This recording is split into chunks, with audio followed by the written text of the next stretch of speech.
All right, joining us today is somebody you may have seen recently on Northeast Wrestling. She's making a name for herself over here, so we're going to talk to her today. Kasey Catal is joining us live. Kasey, how's it going? It's going great. How are you? Doing good. Now, Kasey, this weekend for Northeast Wrestling Retribution in Bethany, Connecticut, you will be with Hale Collins while he takes on Tyler Nitro. What can the fans expect from you? Because the last time we saw you in Bethany, Connecticut, you left Ron Zombie a little bit in pain, I guess, with his eyes. You you made a name for yourself, if you will. Yeah, you know what? No one was expecting me to come out. The last time people saw me was a couple months ago versus Caitlin Diamond. And, I've been seeing the things that Vic has been going through. And I saw that, Hale needs someone to help him out. And I wanted to help him out and show everybody that we are a force to be reckoned with. So it's going to be a really good fight. And Tyler Nitro kind of doesn't stand a chance. So everybody should come and check it out this Saturday. Definitely. Now, before we get too much into it, I mean, we're going to see you this weekend, but how did this journey begin for you? I mean, how did you make your way into the pro wrestling universe, if you will? I mean, where did it all start? When was the time where it was like, you know what, I'm going to be a pro wrestler? Is there that moment for you? Is there a time where you just knew this is what you wanted to do? There was. Well, every good story starts off with a guy, right? So I ended up becoming very good friends with this guy, and I wasn't a wrestling fan, and, I was an athlete growing up and a professional dancer, but I had met this guy, and he was a wrestler, and he's like, hey, come to my show, this Saturday, and I was like, oh, okay, and this was, like 6 years back, and I was like, all right, Saturday night, something new to do. So I brought my friends along, and I absolutely fell in love with it. It was my first independent show. It was my first introduction to wrestling in general. And after that, I never missed the Monday Night Raw, and I just absolutely fell in love with it. Definitely. Now, you said you had a little bit of a background dancing and whatnot. What else did you do to get yourself ready? Because, I mean, some people can't just become a wrestler overnight. I mean, you had the athleticism in there. Did you do any sports or anything while you were in college or high school or anything like that, too? Yeah, I was a freak athlete. I loved every sport. My main sport was field hockey. I almost went to college for field hockey. I played that since I was old enough to hold a stick. I was probably 6 or 7 years old, and my two older sisters both played it, so, I wanted to be just like them. So I played field hockey for a long time. I played basketball. I did crew, and I danced my whole entire life. So it was kind of like a mixture of everything I love to do. I was in acting for a while, so wrestling was basically all of my favorite things rolled into one. And the minute I saw it, I was like, there's no way I can't be involved in this. Sure. Now, we all had to have everybody in the business had to have a little bit of a training. Where did you train and get your start, learning how to be a pro wrestler? Sure. So I was looking up schools that were local, and the school that stood out to me was Creative Pro, and that is run by Kurt Hawkins, Brian Myers, and Pat Buck. And both of their reputations are amazing. They're both incredibly skilled wrestlers and great people. And, I went in one day just, I want to try it out. And that's where I stuck. And, I mean, the students there are incredibly talented. Everybody there is willing to help. And, they're all such amazing people that are going to force you to be successful. So It's been a really great experience. Sure. Now, you said you fell in love with wrestling. You wanted to be a wrestler. You started training. Now, you had that athleticism, but when you started training, I mean, was it a lot more than what you expected, or were you surprised by, I guess, how tough it really is? Oh, my God. It was hell. I remember being, it's such a different thing to be athletic and then to be in wrestling shape. And I remember my first couple of weeks of practice were so intense. I mean, they were amazing, and I was having the time of my life, but I could not believe the soreness and how tired I was and the bruises, and even just from taking your first bump, you can't even imagine that feeling. And, now it's second nature, but even hitting the ropes, I remember being like, I don't want to hit the ropes. It's so painful. It's so painful. And I would just have all of these bruises, but it's, your body gets used to it. Your muscles get used to it, and you get better and better from there. Hmm. Now, a little known fact: you grew up right here in our backyard in Poughkeepsie, New York. Can you tell us a I little did. bit? Can you tell us a little bit about growing up in Poughkeepsie? I mean, did you ever go to any shows up here in the Civic Center? Because that was a pretty big wrestling town throughout. But I mean, were you kind of in it then, or you just didn't really? You didn't watch it too much back then, right? I didn't watch it at all. I had no idea wrestling like really even existed. I knew about like WWE, it was WWF at the time, but I never really turned it on. And yeah, Poughkeepsie, like growing up in Poughkeepsie was so much fun. Small little town. We used to play tennis in the streets and then like just try to avoid cars as they came by. Had a really close group of friends, and I know Northeast Wrestling does a lot of shows that are upstate, and like they have the summer shows at the Dutchess Stadium. And I grew up watching baseball there. I watched the Renegades every year. Go to all these baseball games, and it's just really cool now that I get to be a part of a company that like performs there and puts on such amazing shows there. So that's something I can't wait for. No, definitely. Now, with training and whatnot, how long were you training maybe before you actually had your first match? Was it a while, or I don't really know too much of the process, Yeah. but I mean, even when you got to that first match, how scary was it maybe for you? Was it because it's go time pretty much, right? Oh, it was terrifying. I was in pretty quickly. Creative Pro, we don't have that many girls that are there, so we kind of were, we were pushed. And I remember my first match must have been 6 or 7 months in, and it was so terrifying. I remember my whole family was there. My sister flew in from Florida to be there. The nerves were through the roof. They still are. Every time I have a show, I get so nervous in New York because we have to have the doctors. My blood pressure is always through the roof because I'm terrified and I'm loaded up on so much caffeine that I can't even stand it. But it was a really cool experience. It was the first time I got to perform in front of, a bunch of fans, and we had a pretty packed house that day. And I just fell in love with that aspect, that rush and that excitement and getting all the fans involved. I mean, there was no greater feeling than that. Sure. Now, fast forward a little bit in your career to where you actually wrestled on Monday Night Raw, and you actually wrestled Asuka. I mean, I did. a lot of people want to be on Monday Night Raw, and look at you, wrestling Asuka. Now, you didn't get the victory that night, but what was it like, Not at all. well, but what was it like, making it on Monday Night Raw, having a match, and just, I don't know, just being, because that's probably the first time you probably wrestled in front of that many people. I mean, I don't know how many people were there that night, but I'm sure it was a lot than maybe any other place Oh you've my been. God, yeah. Oh my God. I mean, so unexpected, being at a school that we have so much opportunity because of our trainer who is WWE superstar. So we get a lot of opportunities to go in, and unbeknownst to me, I had no idea that I was going to have a match, let alone even be able to wrestle in a WWE ring that day. It was the most incredible experience of my life. I'm a giant Japanese wrestling fan, so the fact that I got to wrestle Asuka on top of that was insane.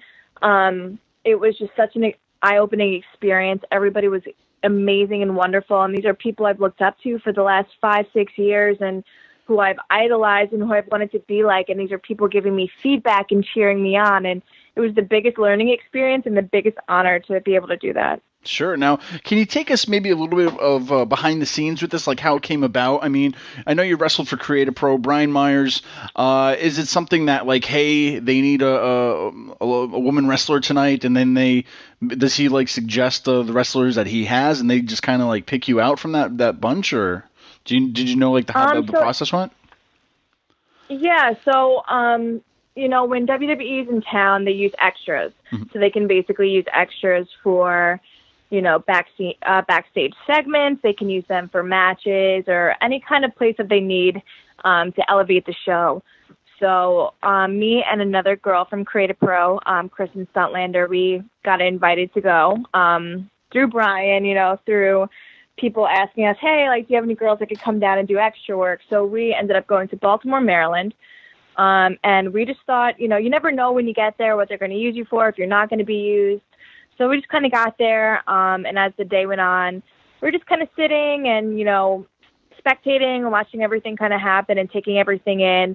And they basically asked us to have a match. And they said, we're going to probably use one of you tonight. So you guys are going to have a match. We're going to see how you work, and then we're going to go from there. So we were like, oh, my God, we got a chance to wrestle in front of all these amazing people. And Sarah Stock was there, who's one of the most incredible wrestlers in the entire world. So just to be able to get feedback from her and to be able to perform in a WWE ring was insane. I mean, I've never been more nervous in my entire life. And then they said, you know what, we're gonna go with you tonight. So I was like, wait, what? And they're like, yeah, well, you're gonna wrestle Asuka tonight. So it was pretty crazy. And me and Kristen, actually, funny story, before we got to Raw, we got in a car accident on our way to Raw, and we were like 15 minutes away from my house. So we were driving her car, so then we had to get picked up, drop back to my house. Then we had to take my car, and it was pouring rain. So we were outside in the rain because the car was smoking. It wasn't safe to be in the car, and my phone got so wet that it was destroyed. So we went like 5 days. I went with 5 days without a phone, so nobody knew I was going to have the match. Like, my parents didn't know. My family, my friends, my school, nobody knew. So I was like, oh, my God, like, what am I going to do? I'm going crazy. So it was a lot of emotions all at once, but it ended up being incredible. Wow. So, okay, so even when they call you in for extra work, I mean, do they say just, like, bring your gear just in case kind of a thing? And then even with that, I mean, even when that, like, even they're like, okay, hey, you're going to wrestle tonight. I mean, what goes through your head? Because it's like, hey, I just thought I was coming here to, be the background or something, right? And now it's like all of a sudden you're put on TV. Yeah, I mean, I had also just gone through a really bad injury. I had broken my nose pretty badly. I had shattered it. I went through surgery, and then I hadn't then you been at fought practice. Asuka. That could have I was been recovering, so I get there, and they're like, I'm like, oh my God, crap.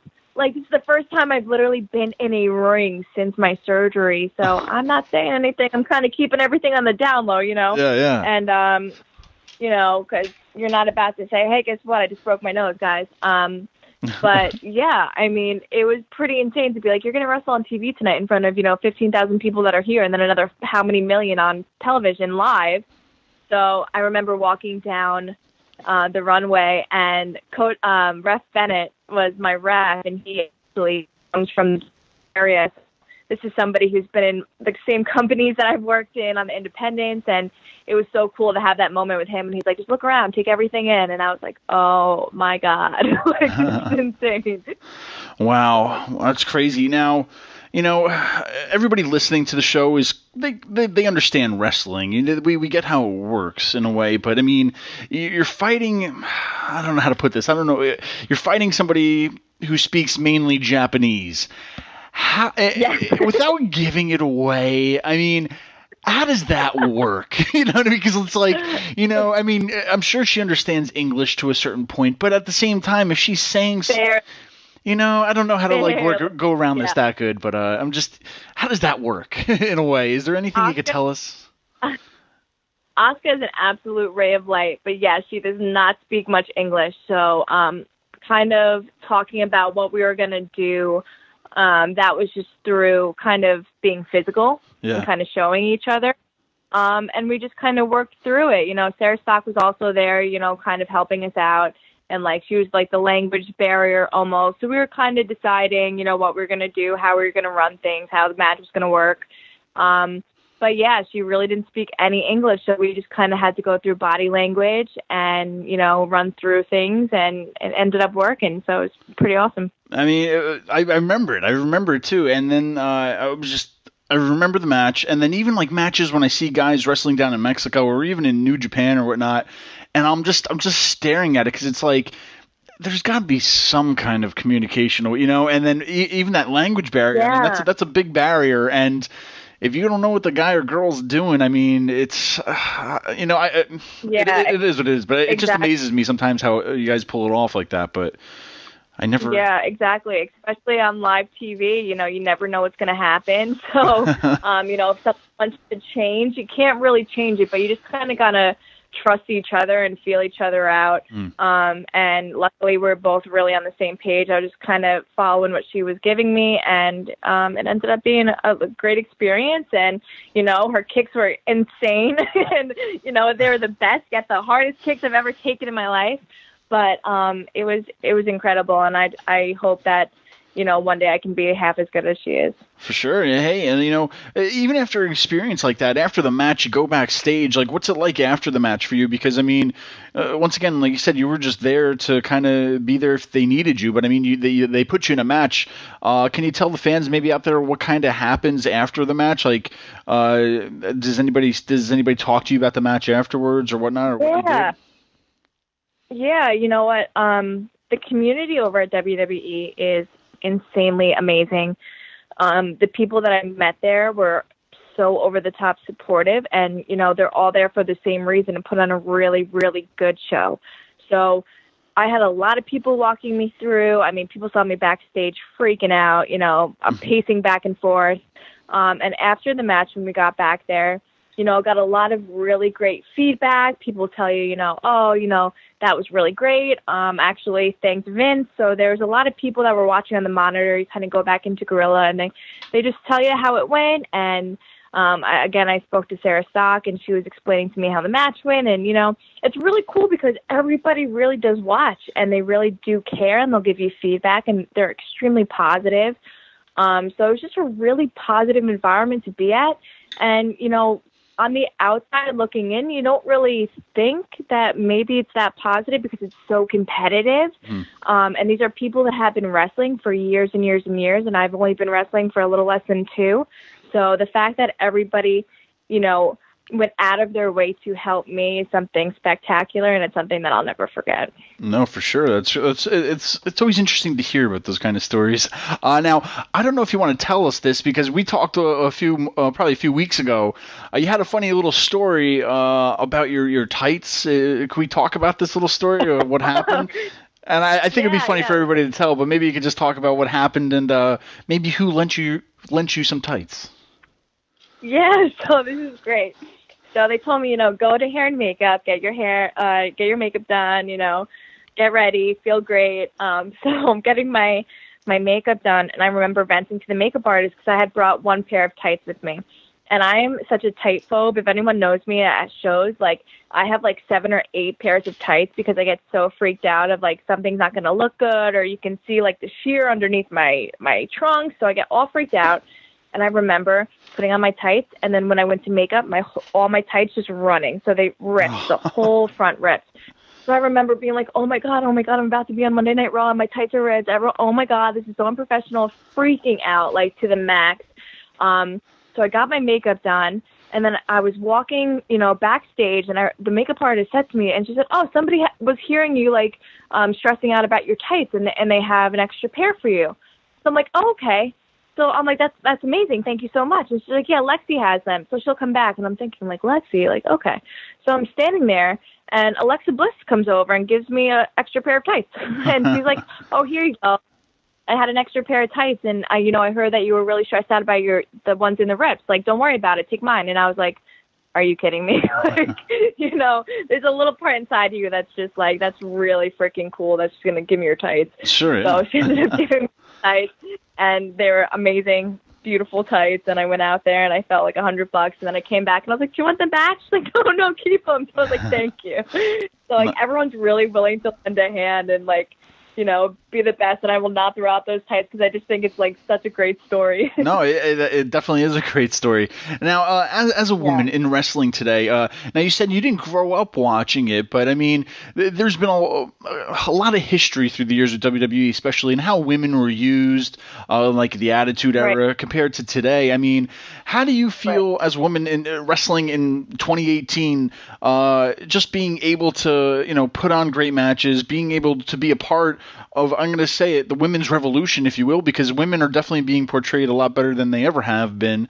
And just being able to, be that role model out there for any young girls. I have 2 daughters, and, just being a role model for girls watching you out there being like, hey, I don't have to be, I'm not being used as an object, if you will. I actually get to be a wrestler, be a champion one day, How does that feel for you, just being able to be that role model in this kind of, this age of women's wrestling?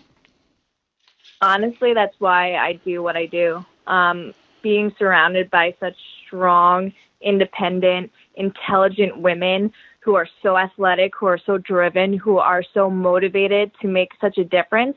I mean, it's probably the reason that I actually wrestle, because, you know, like you were saying, like, you know, women weren't taken seriously. They were used as, you know, eye candy and sex appeal. And of course, you know, you want to look a certain way and you want to portray yourself a certain way still. But at the same time, these women who are unathletic and driven, who put hours and hours into practicing, into training, into weightlifting. I mean, it goes all over, through acting classes, through, you know, speech classes. And a lot of young girls, like, surprisingly, even for me, have come up to me and said, like, you inspire me. I want to be just like you. And there's really no better feeling on the planet, because you're showing other girls that, hey, this may be a male-driven business, but you are putting your stamp into something that is so much greater than that. You're making this about people and about superstars and about talent, and it goes way past